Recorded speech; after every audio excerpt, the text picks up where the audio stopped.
آج میں اپنے چینل میک ٹی وی پہ سلطان صلاح الدین ایوبی کا حطین میں سلیبیوں پر قہر غضب بیان کروں گا۔ اس سے پہلے میں اپنے ان دوستوں سے گزارش کروں گا جنہوں نے ابھی تک میرے چینل میک ٹی وی کو سبسکرائب نہیں کیا، وہ سبسکرائب کر لیں اور بیل آئیکن کو دبائیں تاکہ روزانہ کی بنیاد پہ ان تک میری ویڈیوز پہنچ سکیں۔ اور اگر ویڈیوز اچھی لگیں تو لائک اور شیئر ضرور کریں اور کمنٹس باکس میں اپنی رائے کا اظہار بھی کریں۔ حطین بحیرہ طبریہ کے مغربی جانب واقع ہے، جو اب مقبوضہ فلسطین میں ہے۔ یہ ایک سرسبز شاداب بستی ہے جس میں پانی کی فراوانی بھی ہے۔ اس میں جیسا کہ زبان زد عام ہے کہ شعیب علیہ السلام کی قبر بھی موجود ہے۔ اس بستی کے قریب ہی سلطان صلاح الدین ایوبی کا صلیبیوں سے ایک خونریز معرکہ ہوا تھا۔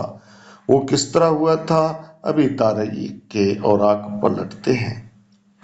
583 ہجری میں ماہ ربیع الاول کی 24 تاریخ کو بروز ہفتہ یہ معرکہ برپا ہوا۔ اس معرکہ سے قبل صلاح الدین ایوبی کی حالت مضبوط، قوت بازو توانا، لشکر جرار اور لوگوں کا جم غفیر اس کی ایک اشارہ پر آبروئے اسلام پر جان نثار ہونے کو تیار تھا۔ سلطان صلاح الدین نے اللہ تعالیٰ کی عطا کردہ ان تمام نعمتوں اور قوتوں کو صلیبیوں کے مقابلے میں کرنا چاہا تاکہ ان کی اینٹ سے اینٹ بجا دی جائے۔ انہیں یہ خبر بھی ملی تھی کہ صفوریہ کی چراگاہ میں صلیب کے پجاری اپنے لو لشکر سمیت اکٹھے ہو رہے ہیں۔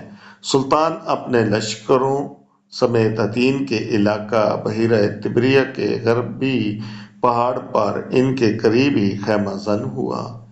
اس نے صلیبیوں کو ابھارا اور انہیں وہاں سے نکال کر ایسے علاقے میں لانے میں کامیاب ہو گیا جہاں پانی نہ تھا۔ راستوں میں جو چند چشمے اور تالاب تھے ان کو بھی مسلمان مجاہدین نے ناقابل استعمال بنا دیا تھا۔ جب مسلمان اور صلیبی ایک دوسرے کے قریب ہوئے تو شدت پیاس سے صلیبی بہت تنگ ہوئے۔ اس کے باوجود وہ اور مسلمان ڈٹ کر لڑتے رہے، بہادری اور صبر سے داد شجاعت دیتے رہے۔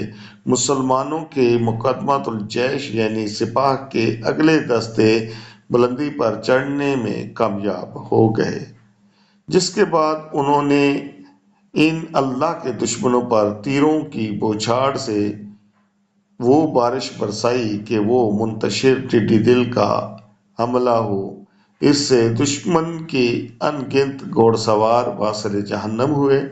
اس دوران صلیبیوں نے بارہا پانی والی جگہ کی طرف بڑھنے کی کوشش کی، کیونکہ وہ سمجھ بیٹھے تھے کہ صرف شدت پیاس ہی کی وجہ سے وہ کثیر تعداد میں مر رہے ہیں۔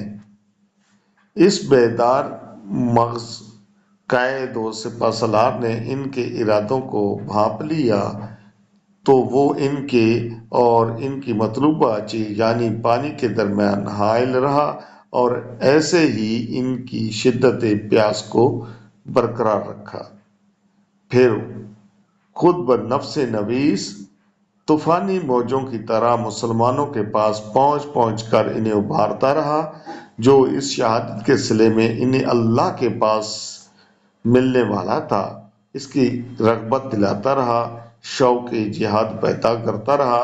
ان صابر اور صادق مجاہدین کے اللہ کو تیار شدہ نعمتوں کو یاد دلاتا رہا تو مسلمانوں کی حالت دیدنی بن گئی کہ وہ موت یعنی مرتبہ شہادت کے حصول کے لیے دیوانہ وار آگے بڑھنے لگے۔ جوں جوں اپنے سالار کی حالت کو دیکھتے اور اس کی ایمان افروز باتوں کو سنتے تو ظاہری زندگی سے دستکش ہو کر جنت کی طرف لپکنے لگے، گویا کہ اپنی زبان حال سے یوں پکار رہے ہوں کہ ہمیں ان صلیبیوں کی صفوں کے پیچھے جنت مل رہی ہے۔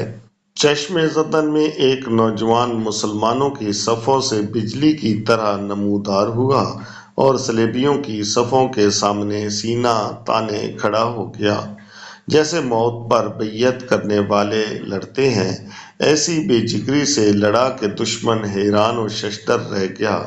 پھر دشمن اس پر ٹوٹ پڑے اور اسے شہید کر دیا۔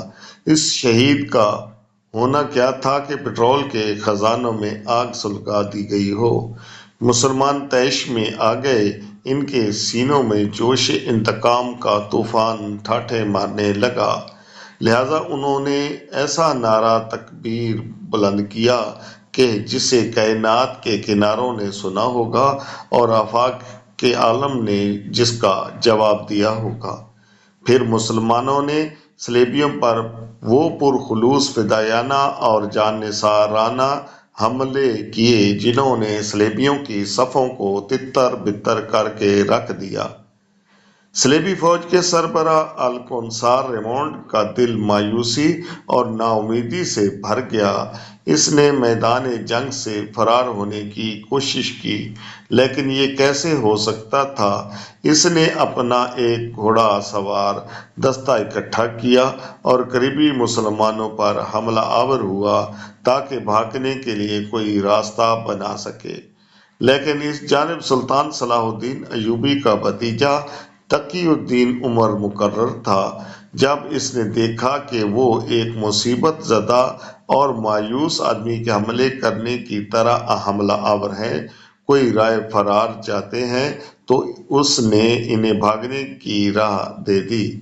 انہوں نے جان کے امان میں ہی عافیت جانی اور دم دبا کر بھاگ نکلے۔ وہ ایسے بھاگ رہے تھے کہ پلٹ کر بھی نہیں دیکھتے تھے، کیونکہ ان کی مطلوب ایک ہی چیز تھی کہ بھاگو بھاگو اور جان بچاؤ۔